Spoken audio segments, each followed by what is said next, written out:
Nolotra ny arahaba tompoko vinavinaina isava miandalana ilay takovandrahona nandrakotra ny faritra maro teto Madagasikara raha ho amin'ny rahampitso izany. Araka izany ara dia miandrandra fiakaran'ny maripana ambony indrindra indray aloha izany isika ato anatin'ny 3 andro manaraka, izany hoe afana kokoa zany aloha ny andro raha noharina tamin'ny 2 na 3 andro lasa izay. Tsika miovaova kosa no mamaritra ny toetry ny androntsika fa any amin'ny faran'ny herinandro any sika vao vinavinaina hitoetra tsikelikely indray ny tsiko aniala izay eto Madagasikara. Raha makasika ny anan-dranomasina kosa indray dia foana aloha ny filazana ny amin'ny fisian'ny alon-drano vaventy taty amin'ny morontsiraka avaratra atsinanan'ny Madagasikara taty zany. Na izany naty izany aza nefa ho antsika mpampiasa ny ranomasina dia entanina hatrany mba ho mailo sy tandrina hatrany rehefa mivoaka mendrika. Andao jerentsika amin'ny antsipiriany ary raha mivina mitoetry ny andro ho amin'ny rahampitso maraina. Azo orana malefaka aloha ny aty amin'ny manodidina ny faritra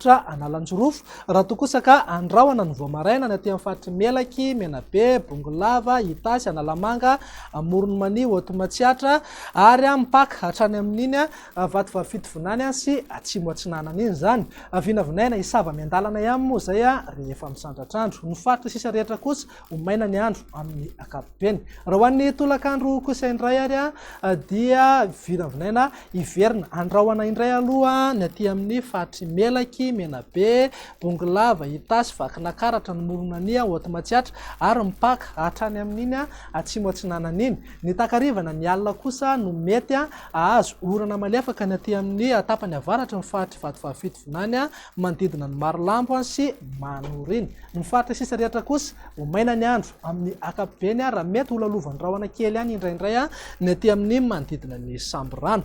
Raha ny maripana voatombatombana raha ho amin'ny rahampitso zao dia manodidina eo amin'ny 2 ka hatramin'ny 3 degré ny ambany indrindra ho antsika eto amin'ny afovoantany zany. Raha toa kosa ka 20 ka hatramin'ny 3 degré ny maripana ambony indrindra. Ny any amin'ny morontsiraka atsinanan'ny Madagasikara iny zao dia eo anelanelan'ny 20 ka hatramin'ny 20 degré eo, raha toa kosa ka eo amin'ny 20 ka hatramin'ny 30 degré ny any amin'iny morontsiraka andrefan'ny Madagasikara iny.